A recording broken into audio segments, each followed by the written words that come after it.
अब यदि हम अनुदैर्ध्य और अनुप्रस्थ तरंग को कंपेयर करें तो जो कॉन्सेप्ट हम लोग संपीड़न के लिए ले रहे थे, यानी कि अधिक घनत्व के लिए, वही कॉन्सेप्ट हम लोग लेते हैं श्रिंक के लिए। यानी श्रिंक में हम देखते हैं अधिकतम ऊंचाई आपको नजर आएगी। जिस कॉन्सेप्ट के लिए हम विरलन शब्द का प्रयोग कर लेते, यानी कि कम घनत्व जहाँ पर हो रहा था वहाँ हमने विरलन शब्द का प्रयोग किया था। तो जब हम अनुप्रस्थ तरंग की बात करें तो वहाँ पर हम गर्त शब्द का प्रयोग करते हैं और इस प्रकार इन दोनों तरंगों को रिप्रेजेंट किया जाता है। अब इन तरंगों से जुड़े हुए कुछ इंपॉर्टेंट टर्म्स हम जानते हैं। पहला टर्म है तरंग दैर्ध्य। तरंग दैर्ध्य यदि आम शब्दों में समझे तो ये तरंग की लंबाई है, पर यह तरंग की लंबाई यानी कि तरंग की दूरी कहाँ से कहाँ तक नापी जानी चाहिए। दो क्रमागत संपीड़न और विरलन के बीच की दूरी हम ले तो वो कहलाती है तरंग दैर्ध्य। जिसे इस चित्र में हम देखें तो दो संपीड़न, लेकिन ये दो संपीड़न क्रमागत होने चाहिए। दो क्रमागत संपीड़न ले या दो क्रमागत विरलन ले, ये दोनों सेम ही होते हैं। इनके बीच की दूरी तरंग दैर्ध्य कहलाती है। और यदि अनुप्रस्थ तरंग के लिए देखें तो दो श्रृंग या दो गर्त के बीच की दूरी तरंग दैर्ध्य कहलाती है और इसे हम एक स्पेशल चिन्ह से दर्शाते हैं। इसे हम लैम्डा के द्वारा दर्शाएंगे। ये जो चिन्ह दिख रहा है बच्चों उल्टा वाई जैसे, इसे हम लैम्डा कहते हैं। दूसरा है आयाम यानी कि एम्पलीट्यूड। बच्चों हमने जाना कि जब ध्वनि संचरित हो रही है किसी माध्यम में तो कण अपने माध्य स्थिति के दोनों ओर कंपन कर रहे हैं। तो माध्य स्थिति से जो अधिकतम विस्थापन होगा कंपन का, मतलब कण जितनी अधिकतम दूरी तय करेगा माध्य स्थिति के, वो कहलाता है उस तरंग का, ध्वनि तरंग का आयाम। जैसे अगर चित्र में देखें तो यहाँ हम अनुदैर्ध्य तरंग के लिए लेकर देखते हैं तो ये कण मान लीजिए इस माध्य स्थिति से अधिकतम विस्थापन जो तय किया, इसने तो बहुत सारे विस्थापन तय किए हैं, लेकिन माध्य स्थिति से जो अधिकतम विस्थापन तय किया वो इस तरंग का आयाम कहलाता है। ये आयाम चाहे माध्य स्थिति के एक ओर देखें चाहे दूसरी ओर देखें वो सेम ही रहता है, क्योंकि कंपन माध्य स्थिति के दोनों ओर बराबरी से ही कंपन करता है, या यूँ कहे कि उसका विस्थापन दोनों ओर बराबर ही होता है। तो जो अधिकतम विस्थापन है इसके बीच की स्थिति से, माध्य स्थिति से, वो कहलाता है इसका आयाम। नेक्स्ट है आवर्तकाल। काल मतलब होता है समय, और किसी भी ध्वनि तरंग को एक संपीड़न और एक विरलन किसी भी बिंदु से या एक स्थिति से पार करने में जितना भी समय लगेगा वो कहलाता है उसका आवर्तकाल यानी कि टाइम पीरियड। ये हम ध्वनि तरंग के लिए बात कर रहे थे, इसलिए संपीड़न और विरलन के रूप में बात कर रहे हैं बच्चों। लेकिन जब आप इसको अनुप्रस्थ तरंग के लिए कहेंगे आवर्तकाल, तो उस समय किसी भी बिंदु से एक श्रृंग और एक गर्त को पार करने में जितना समय लगेगा वो कहलाएगा आवर्तकाल। ये चीज़ मैंने आपको पहले भी क्लियर कर दी थी बच्चों। जब हम अनुप्रस्थ तरंग के लिए श्रृंग कहते हैं तो वो अनुदैर्ध्य तरंग के लिए संपीड़न होता है, और जब हम अनुप्रस्थ तरंग के लिए गर्त कहते हैं तो वो अनुदैर्ध्य तरंग के लिए विरलन होता है। और ये जो टर्म्स हैं जो मैं आपको बताते जा रही हूँ वो दोनों तरंगों के लिए मैं एक साथ ही बता रही हूँ। तो अभी फिलहाल इस चैप्टर में हम ध्वनि तरंग की बात कर रहे हैं, इसलिए हम संपीड़न और विरलन के रूप में ले रहे हैं। पर जब आप हायर क्लासेस में जाएंगे, आप जब अनुप्रस्थ तरंगों के बारे में अध्ययन करेंगे, तब आप जानेंगे कि ये जो कॉन्सेप्ट है ये उसके लिए भी है। ये जो सारे टर्म्स अभी हम डिस्कस कर रहे हैं वो अनुप्रस्थ तरंग के लिए भी लागू होते हैं। वैसे बच्चों अनुप्रस्थ तरंग के उदाहरण में लाइट आता है, यानी कि प्रकाश तरंगे। प्रकाश तरंगे अनुप्रस्थ तरंग है जो कि श्रृंग और गर्त के रूप में आगे बढ़ती है। पर बच्चों जब हम लाइट तरंग की बात करते हैं यानी कि प्रकाश तरंग की, तो ये ऐसे तरंग होते हैं जिनको चलने के लिए किसी भी माध्यम की आवश्यकता नहीं होती। आपने देखा है बच्चों, जो सूरज से आने वाला प्रकाश है वो हम तक बिना किसी माध्यम के पहुंच जाता है, क्योंकि सूरज से लेके हम तक बीच में ब्रह्मांड में निर्वात ही है। क्योंकि ये जो वायु का आवरण है यानी वायुमंडल, वो तो पृथ्वी की कुछ ही दूरी तक है। फिर सूरज जो हमसे इतने हजारों प्रकाश वर्ष दूर है, उसकी रोशनी हम तक कैसे आ जाती है। तो जो प्रकाश है वो अनुप्रस्थ तरंग तो है ही, पर वो एक ऐसा तरंग है जिसको चलने के लिए किसी भी माध्यम की आवश्यकता नहीं होती, और इसके बारे में डिटेल में आप हायर क्लासेस में स्टडी करेंगे। तो फिलहाल हम इतना जान लेते हैं, ध्वनि तरंगों को चलने के लिए माध्यम की आवश्यकता होती है, जबकि प्रकाश तरंग को चलने के लिए माध्यम की आवश्यकता नहीं होती। ध्वनि तरंग अनुदैर्ध्य तरंग है, जबकि प्रकाश तरंग अनुप्रस्थ तरंग है। प्रकाश तरंग का वेग वायु या निर्वात में 3 × 10⁸ मीटर प्रति सेकंड है, यानी कि ये 3 लाख किलोमीटर प्रति सेकंड की रफ्तार से वायु या निर्वात में गमन कर सकती है। निर्वात शब्द उस जगह के लिए उपयोग में होता है जहाँ पर कोई भी माध्यम ना हो, मतलब वहाँ पर हवा तक ना हो, उसके लिए हम निर्वात शब्द का इस्तेमाल करते हैं। तो वायु हो या निर्वात हो, प्रकाश की चाल 3 × 10⁸ मीटर प्रति सेकंड होती है, या यूँ कहे 3 लाख किलोमीटर प्रति सेकंड, यानी कि एक सेकंड में प्रकाश 3 लाख किलोमीटर दूरी तय कर सकता है। जबकि हम ध्वनि तरंगों की बात करें बच्चों, तो वायु में ध्वनि तरंगों का वेग 343 मीटर प्रति सेकंड होता है। इसका मतलब यदि हम इसकी तुलना लाइट के वेग से करें तो ये बहुत ही कम है। और बच्चों, ये लाइट वेव और साउंड वेव दोनों के वेग में अंतर को जानने का सबसे अच्छा उदाहरण है दो बादलों का आपस में टकराना। जब दो बादल आपस में टकराते हैं तो हमने देखा है कि उसमें से जो ऊर्जा उत्पन्न हो रही है वो दो रूपों में होती है, यानी कि बिजली हमको दिखाई भी देती है और थोड़ी देर बाद हमको सुनाई भी देती है। तो आप ये बताइए, दिखाई देता है कि सुनाई देता है? पहले हम बिजली को चमकते हुए देख पाते हैं, एक तेज रोशनी आसमान में हमको दिखाई देती है, और थोड़ी देर बाद हम सुने तो बादलों के टकराने की आवाज़ यानी गड़गड़ाहट हमको सुनाई देती है। वो इसलिए होता है क्योंकि लाइट का वेग अधिक है, वो पहले हमारी आंखों तक पहुंच जाता है, लेकिन ध्वनि का वेग कम है तो वो देर से हमारे कानों तक पहुंचता है। इसलिए बिजली पहले हमें चमकते हुए दिखाई देती है और बाद में उसकी आवाज़ हमको सुनाई पड़ती है। नेक्स्ट टर्म हम पढ़ रहे थे आवृत्ति, यानी कि फ्रीक्वेंसी। आवृत्ति आवर्तकाल का व्युत्क्रम है, यानी कि यदि हम आवर्तकाल का व्युत्क्रम ले लें, उसका उल्टा कर लें, तो जो राशि हमें प्राप्त होती है उसे हम आवृत्ति कहते हैं, यानी कि फ्रीक्वेंसी। एक्चुअली फ्रीक्वेंसी है नंबर ऑफ साइकिल पर सेकेंड, मतलब एक सेकंड में विरलन और संपीड़न की संख्या कहलाती है आवृत्ति। मतलब एक सेकंड में कितने विरलन और संपीड़न, विरलन और संपीड़न को हम लोग एक कंपन कहते हैं। एक कंपन में एक विरलन और एक संपीड़न होगा, क्योंकि यदि एक बार कंपन होता है तो कण अपने माध्य स्थिति के दोनों ओर गति करता है। तो एक कंपन मतलब कहलाता है माध्य स्थिति के दोनों ओर विस्थापन, और दोनों ओर विस्थापन होगा तो उसमें एक विरलन भी शामिल हो जाएगा और एक संपीड़न भी शामिल हो जाएगा। तो एक संपीड़न एक विरलन मिलाकर बनता है एक कंपन। तो एक सेकंड में कंपनों की संख्या, मतलब कितने इस प्रकार के संपीड़न विरलन शामिल हैं, उसे हम कहते हैं आवृत्ति।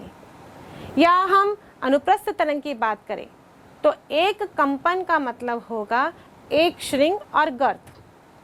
तो एक श्रृंग और गर्त की संख्या, मतलब श्रृंग और गर्त को मिलाकर हम एक लेते हैं, और ऐसी संख्या हम यदि काउंट करते हैं तो वो अनुप्रस्थ तरंग की आवृत्ति कहलाती है।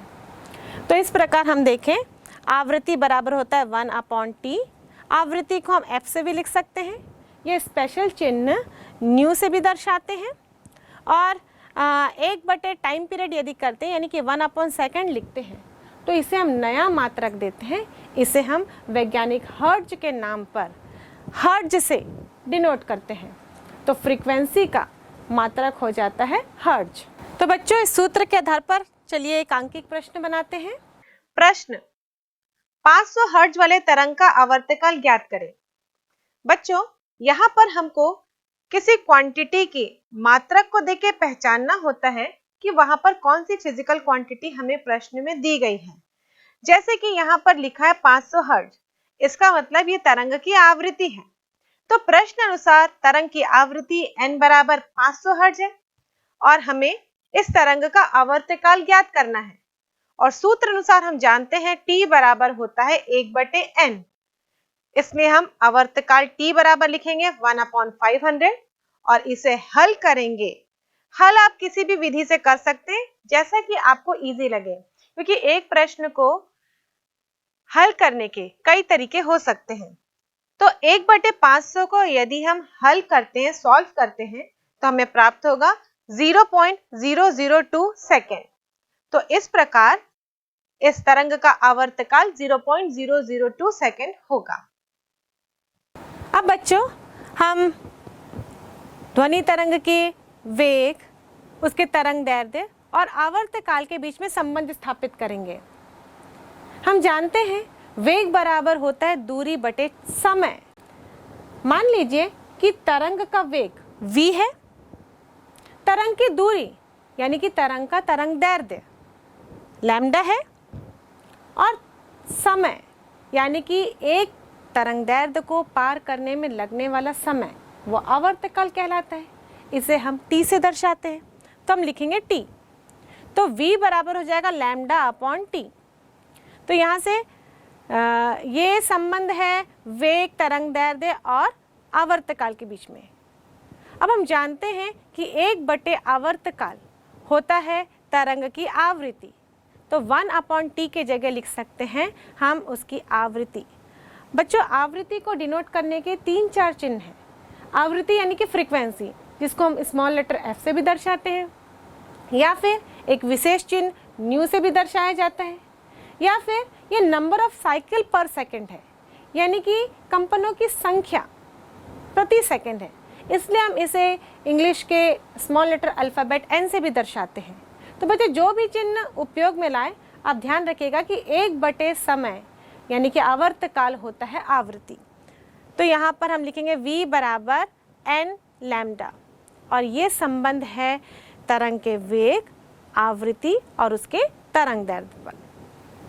अब इसी समीकरण के आधार पर, इसी संबंध के आधार पर चलिए एक आंकिक प्रश्न बनाते हैं। प्रश्न, किसी गैस माध्यम से स्रोत द्वारा 40,000 संपीड़न एवं 40,000 विरलन प्रति सेकंड निर्मित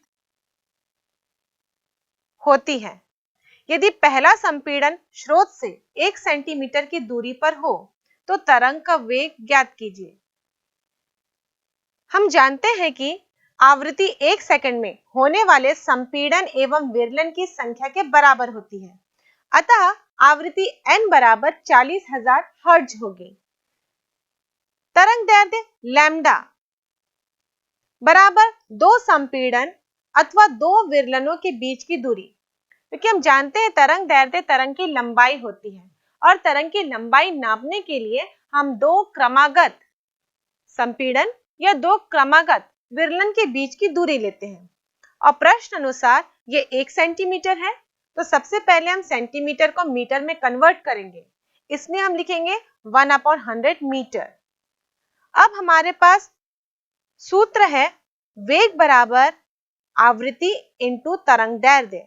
इसी सूत्र का इस्तेमाल करके हम इस तरंग का वेग ज्ञात करेंगे। तो वेग बराबर होगा 40,000 इंटू 1/100 और इसे सॉल्व करेंगे तो हमें प्राप्त होगा 400 मीटर प्रति सेकेंड।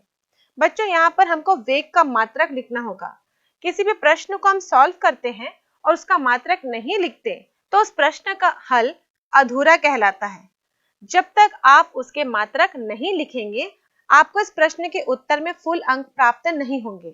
इसलिए आप जो भी राशि ज्ञात करने को दी गई है, लास्ट में उसके आंकिक मान के बाद उसका मात्रक जरूर लिखें।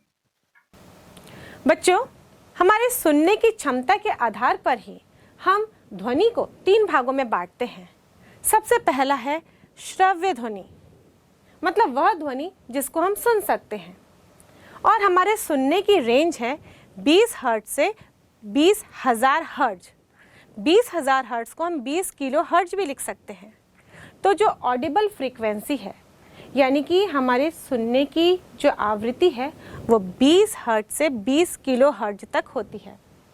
लेकिन बच्चों, आपने छोटे बच्चे को जो बिस्तर में सोए रहते हैं और अचानक चमक कर उठ जाते हैं, वैसे ही एक कुत्ते को आपने देखा होगा कि हमें लगता है कि वो आराम से सो रहा है, लेकिन वो भी अचानक से अलर्ट हो जाता है, क्योंकि उनकी ऑडिबल फ्रीक्वेंसी हमारी ऑडिबल फ्रीक्वेंसी से अधिक होती है। ये 5 साल से छोटे बच्चे और ये कुत्ते भी 25 किलो हर्ट्ज आवृत्ति तक सुन पाते हैं। 20 हर्ट्ज से नीचे की आवृत्ति जो हमें सुनाई नहीं देती, उसे हम अपश्रव्य ध्वनि कहते हैं, यानी कि इंफ्रासोनिक साउंड। और जिस ध्वनि का रेंज 20 किलो हर्ट्ज से अधिक होता है, उसे भी हम नहीं सुन पाते, और इस ध्वनि को हम कहते हैं पराश्रव्य ध्वनि, यानी कि अल्ट्रासोनिक वेव। अल्ट्रासोनिक साउंड ये चमगादड़ और डॉल्फिन के द्वारा प्रोड्यूस किए जाते हैं।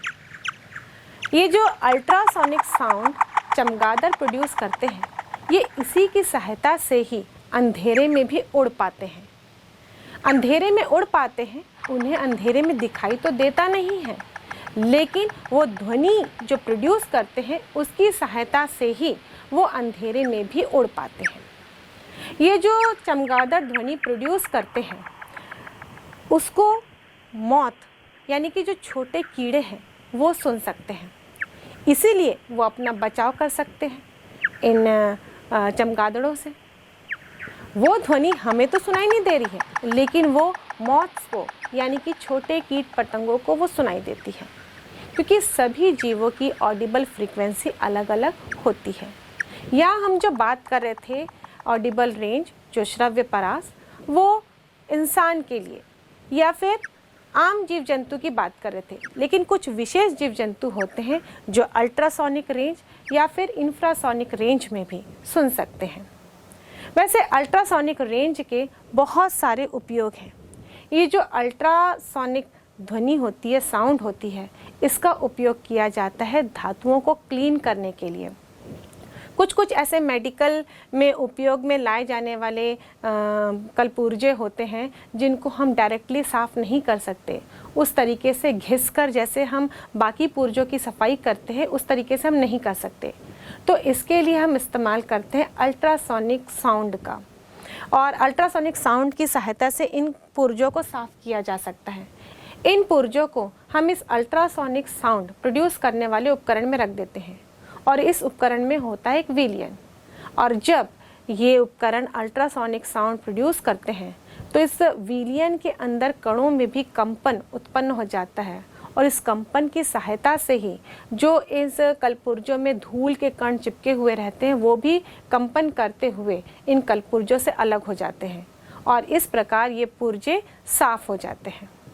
अल्ट्रासोनिक ध्वनि का, साउंड का उपयोग मेडिकल फील्ड में किया जाता है। इकोकार्डियोग्राफी का नाम आपने सुना होगा बच्चों। इसकी सहायता से हृदय की जांच की जाती है। इको शब्द भी आप अच्छी तरह से परिचित होंगे। इको का मतलब होता है ध्वनि का वापस लौट कर आना, या फिर हमारी आवाज़ वापस हमको सुनाई देना। आपने देखा होगा जब यदि हम पहाड़ के एक कोने पे खड़े होकर चिल्लाते हैं तो हमको हमारा नाम ही सुनाई देता है, क्योंकि ये आवाज़ पहाड़ दूसरे पहाड़ पे जाके टकराती है और वहाँ से जब लौट के आती है तो हमको अपनी ही आवाज़ सुनाई देने लगती है। कभी कभी आपने इसको अपने घर के कमरों में भी महसूस किया होगा। जब पूरा घर खाली रहता है, कमरे की दीवारें खाली रहती हैं, तब आप बोलने का प्रयास करते हैं तो आपको एक झंझनाहट सी महसूस होती है, यानी कि अपनी ही आवाज़ अपने कानों में गूंज रही है, ऐसा महसूस होता है, और इसको हम कहते हैं इको। तो जब इकोकार्डियोग्राफी किया जाता है तो यहाँ पर भी हृदय में अल्ट्रासोनिक साउंड वेव्स ही भेजे जाते हैं, और ये हृदय के कंपन का पता लगाते हैं, और इससे पता चल जाता है कि हमारा हृदय ठीक तरीके से कार्य कर रहा है या नहीं, उसमें कोई कमी या खराबी तो नहीं आ रही है। इकोकार्डियोग्राफी में जो साउंड वेव जाते हैं वो हृदय से टकराते हैं, और ये जो अल्ट्रासाउंड होते हैं जो अल्ट्रासोनिक साउंड वेव्स होते हैं, इनकी खासियत होती है कि ये कंपन कर रहे वस्तु से जब टकराते हैं तो ये विशेष तरीके से गति करने लगते हैं, गमन करने लगते हैं, ये वापस आते हैं। तो इसको हम स्टडी करते हैं। ये जो साउंड वेव है इसको हम लोग इलेक्ट्रिकल सिग्नल्स के रूप में कन्वर्ट करते हैं, और इलेक्ट्रिकल सिग्नल्स के रूप में जब कन्वर्ट किया जाता है तो आप देखते हैं कि आप इसको मॉनिटर पे भी देख सकते हैं, डॉक्टर्स मॉनिटर पे इसको दिखाते हैं, या फिर इसकी हार्ड कॉपी भी मतलब इमेज बनाकर आपको दी जाती है। और इसका उपयोग आप देखेंगे बच्चों अल्ट्रासाउंड में भी किया जाता है। जब आपको आपके शरीर के अंदरूनी हिस्से में प्रॉब्लम बताया जाता है डॉक्टर के द्वारा, तो डॉक्टर पहले सजेस्ट करते हैं कि आप अल्ट्रासाउंड करवाइए। अब जब अल्ट्रासाउंड करवाने जाते हैं तो आप देखते होंगे कि वहाँ पर एक स्पेशल मशीन के द्वारा आपके बॉडी में कुछ वेव्स भेजे जा रहे हैं। वो आपको सुनाई नहीं देते, वास्तव में वो अल्ट्रासाउंड्स होते हैं, यानी कि ये पराश्रव ध्वनि होती है जो आपके बॉडी से पार होकर अंदर चली जाती है, मतलब अंदरूनी हिस्से तक जाती है, और जब उस अंदरूनी हिस्से से टकराकर वापस आती है, डिटेक्ट किया जाता है, तो उसका इमेज आप मॉनिटर पर देख सकते हैं। इन अल्ट्रासोनिक साउंड वेव की सहायता से माँ के गर्भ में पल रहे भ्रूण की भी जांच की जाती है, और जन्मजात जो दोष उस भ्रूण में उत्पन्न होने वाले हैं उसका पता लगाया जा सकता है। भ्रूण में वृद्धि हो रही है या उनमें कोई कमी है, वो कुपोषित है, इन सारी चीज़ों का पता इन अल्ट्रासोनिक साउंड वेव की सहायता से लगाया जा सकता है। और इसी की सहायता से ही आपके किडनी में, गुर्दे में, पैनक्रियाज में, यूटेरस में कोई प्रॉब्लम होती है तो उसे डिटेक्ट कर लिया जाता है। इस अल्ट्रासोनिक जो साउंड वेव है इसका एक्चुअली कन्वर्शन होता है इलेक्ट्रिकल सिग्नल में, और उसके बाद तभी आप उसको मॉनिटर पे देख सकते हैं, या फिर उसकी हार्ड कॉपी निकाल के देखी जा सकती है, जिसकी सहायता से कोई भी प्रॉब्लम को डिटेक्ट किया जा सकता है। बच्चों, किडनी में यदि स्टोन की प्रॉब्लम हो जाती है, यानी कि पथरी की प्रॉब्लम हो जाती है, उस समय भी इस अल्ट्रासोनिक साउंड वेव का उपयोग किया जाता है। इनकी आवृत्ति अधिक होती है, और ये अधिक आवृत्ति यानी अधिक ऊर्जा वाली साउंड वेव्स यदि आपकी किडनी के स्टोन पर डाले जाते हैं तो उनकी ऊर्जा के कारण ये स्टोन टूट जाते हैं, मतलब छोटे छोटे टुकड़ों में बट जाते हैं, और फिर आसानी से मूत्र की सहायता से वो बाहर निकल जाते हैं। तो किडनी में हुए पथरी का इलाज करने के लिए भी इस अल्ट्रासोनिक साउंड वेव्स का इस्तेमाल किया जाता है। इस अल्ट्रासोनिक साउंड वेव का इस्तेमाल दूरी ज्ञात करने के लिए भी किया जाता है। बच्चों, आपने सोनार का नाम सुना है? सोनार यानी कि साउंड नेविगेशन एंड रेंजिंग। इसकी सहायता से हम पानी के अंदर किसी भी वस्तु का पता लगा सकते हैं। आपने देखा है बच्चों, पनडुब्बी पानी के अंदर ही तैरती है, और उसके सामने आने वाली चट्टानों से वो दुर्घटनाग्रस्त नहीं होती। उसको पहले ही इंफॉर्मेशन मिल जाती है कि सामने चट्टान है या फिर कोई जीव जंतु है, और पहले ही उसका डायरेक्शन मोड़ लिया जाता है। तो ये पता कैसे चलता है? क्योंकि पानी के अंदर हमें तो दिखाई नहीं देगा। पनडुब्बी से कैसे हम डिटेक्ट कर लेते हैं कि हमारे सामने कोई पर्वत है या कोई स्टोन है, चट्टान है या फिर कोई वस्तु है? तो इन पनडुब्बियों से हम सोनार भेजते हैं, यानी कि साउंड वेव भेजते हैं, और ये साउंड वेव ये पराश्रव्य साउंड ही होते हैं, यानी कि अल्ट्रासोनिक साउंड वेव ही होते हैं। इनकी आवृत्ति अधिक होती है, ये पानी में गमन करते हुए आगे की ओर बढ़ जाती है। जब इनके मार्ग में कोई वस्तु आ जाता है, कोई चट्टान या कोई जीव जंतु, तो ये टकराकर वापस आती है। भेजते हैं जब इन साउंड वेव को, तो हम ट्रांसमीटर के जरिए भेजते हैं। जब ये वापस आती है तो उस पनडुब्बी में लगे रिसीवर के जरिए ये रिसीव हो जाते हैं, और इन सब की सूचना संसूचक को प्राप्त हो जाती है, यानी कि यहाँ पर लगा होता है एक डिटेक्टर, और डिटेक्टर की सहायता से हम साउंड वेव्स को वापस प्राप्त कर लेते हैं, और इसकी सहायता से ही हम पानी के अंदर वस्तु कितनी दूर में है इसका पता लगा सकते हैं। सोनार, सोनार का अर्थ है साउंड नेविगेशन एंड रेंजिंग।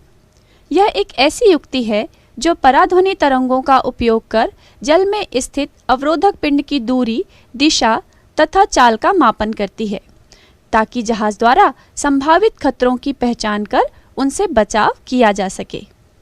आइए देखें यह कैसे कार्य करता है। सोनार में एक प्रेषित्र अर्थात ट्रांसमीटर और एक संसूचक अर्थात रिसीवर होता है जो जहाज की निचली सतह पर लगाया जाता है। ट्रांसमीटर पराध्वनि तरंगे उत्पन्न करता है और उसे भेजता है। ये तरंगे जल में गमन करती हैं तथा समुद्र तल में पिंड से टकराने के पश्चात परावर्तित हो जाती हैं। इन परावर्तित तरंगों को रिसीवर द्वारा ग्रहण कर विद्युत संकेतों में परिवर्तित कर दिया जाता है। एक कंप्यूटर उस अवरोधक पिंड का चित्र बनाता है और उसे मॉनिटर पर दिखाता है। वह उस पिंड की दूरी की गणना भी करता है, जिसके लिए सूत्र दूरी बराबर चाल गुणित समय बटे 2 का उपयोग करता है, जहां खारे पानी में ध्वनि की चाल बराबर 1530 मीटर प्रति सेकंड है। सभी जहाजों में सोनार युक्ति लगी होती है, जिससे समुद्र की गहराई का मापन एवं जल में स्थित पहाड़ियों, घाटियों, सबमरीन्स, हिमशैल, डूबे हुए जहाज़ों का पता लगाया जा सकता है, ताकि प्राकृतिक आपदाओं से बचाव किया जा सके। मान लीजिए इस साउंड वेव की चाल v है और ये पानी के अंदर गमन कर रही है। इसके रास्ते पर कोई अवरोध आया, मान लीजिए ये अवरोध d दूरी पर है, तो जब ये इस अवरोध से टकराएगी तो ये वापस आएगी। जितनी दूरी जाने में तय की इसने, उतनी दूरी वापस आने में भी तय की, तो यहाँ पर इसकी कुल दूरी हो जाएगी d प्लस d यानी कि 2d।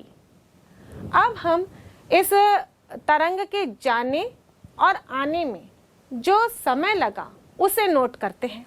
मान लीजिए लगने वाला समय t है, तो हम जानते हैं कि वेग बराबर होता है दूरी बटे समय, तो v बराबर लिखेंगे 2d अपॉन t,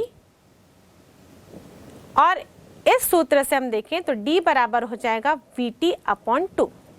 यानी कि हमें इस अल्ट्रासोनिक वेव का यदि वेग पता हो, इसे जब ट्रांसमिट किया और जब रिसीव किया हमने वो समय मालूम हो, तो हम ये पता लगा सकते हैं कि वस्तु हमसे कितनी दूरी पर मौजूद है।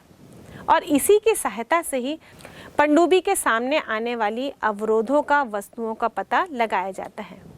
और ये जब अल्ट्रासाउंड वेव टकराकर वापस आते हैं, जब इनको डिटेक्ट किया जाता है, तो ये इलेक्ट्रिकल सिग्नल्स में कन्वर्ट कर दिए जाते हैं और इन इलेक्ट्रिकल सिग्नल्स का पैटर्न को स्टडी करके हम वस्तुओं की दूरी का पता लगा सकते हैं। और इसीलिए ही चमगादड़ को भी पता चल जाता है अंधेरे में कि उससे कीट पतंगे कितनी दूरी पर हैं, क्योंकि ये जो चमगादड़ है ये अल्ट्रासाउंड प्रोड्यूस करते हैं और जब इनके मार्ग में कोई कीट पतंगे आ जाते हैं तो इनके साउंड वापस आते हैं। उस साउंड को ये सेंस कर लेते हैं, डिटेक्ट कर लेते हैं और उसकी सहायता से ये पता लगा लेते हैं कि कीट पतंगे उनसे कितनी दूरी पर है। तो देखा बच्चों आपने कि सूत्र की सहायता से हम किस प्रकार वस्तु की दूरी का पता लगा सकते हैं। तो चलो इस सूत्र की सहायता से हम एक न्यूमेरिकल क्वेश्चन करते हैं। प्रश्न, एक अनुसंधान टीम द्वारा समुद्र की गहराई में सोनार संसूचक से सिग्नल प्रेषित किया जाता है। सिग्नल 6 सेकंड में वापस प्राप्त हो जाती है। यदि समुद्री जल में ध्वनि की चाल 1500 मीटर प्रति सेकंड हो तो समुद्र की गहराई ज्ञात कीजिए। इस प्रश्न को हल करने के लिए हम सबसे पहले यह मान लेते हैं कि समुद्र की गहराई d मीटर है, अतः सिग्नल द्वारा तय की गई दूरी 2d होगी, क्योंकि यह सिग्नल समुद्र की गहराई तक जाएगा और उसके बाद वापस उतनी ही दूरी तय करते हुए रिसीव होगा। तो इस सिग्नल के द्वारा तय की गई कुल दूरी 2d होगी। इस सिग्नल के जाकर वापस आने में लगने वाला समय 6 सेकंड है। ध्वनि की चाल 1500 मीटर प्रति सेकंड है। चूंकि चाल बराबर दूरी बटे समय होता है, तो दूरी बराबर होगा चाल इंटू समय। दूरी हमने 2d लिया है, चाल है 1500। अब इसको गुणा करेंगे हम समय से, यानी कि 6 सेकंड से, तो d बराबर होगा 1500 इंटू 6 अपॉन 2। अतः समुद्र की गहराई d बराबर हो जाएगी 4500 मीटर। यदि इसे हम किलोमीटर में कन्वर्ट करें तो हम इसे 1000 से भाग देंगे, तो ये हो जाएगा 4500 अपॉन 1000 उसे सॉल्व करेंगे हम तो ये होगा 4.5 किलोमीटर। तो इस प्रकार समुद्र की गहराई 4.5 किलोमीटर होगी। हमने सीखा स्रोत के कंपन से ध्वनि उत्पन्न होती है। ध्वनि किसी माध्यम में अनुदैर्घ्य तरंगों के रूप में क्रमशः संपीड़न एवं विरलन के रूप में संचरित होती है। ध्वनि संचरण में माध्यम के कण आगे नहीं बढ़ते, केवल विक्षोभ ही संचरित होता है। ध्वनि संचरण के लिए माध्यम की आवश्यकता होती है। दो क्रमागत संपीड़न तथा विरलन के बीच की दूरी को तरंग दैर्घ्य कहते हैं। तरंग द्वारा माध्यम के घनत्व के एक संपूर्ण दोलन में लिए गए समय को आवर्तकाल कहते हैं। एकांक समय में दोलनों की कुल संख्या को आवृत्ति कहते हैं। ध्वनि की चाल इज इक्वल टू आवृत्ति गुणित तरंग दैर्घ्य v is equal to n lambda. मानव में ध्वनि की श्रव्यता की आवृत्तियों का औसत परास 20 हर्ट्ज से 20 किलो हर्ट्ज तक होता है। श्रव्यता परास से कम आवृत्ति की ध्वनि को अवश्रव्य तथा अधिक आवृत्ति की ध्वनि को पराध्वनि कहते हैं। इसे चिकित्सा तथा प्रौद्योगिक क्षेत्रों में उपयोग में लिया जाता है। सोनार तकनीक का उपयोग समुद्र के भीतर छिपी वस्तुओं का पता लगाने में किया जाता है।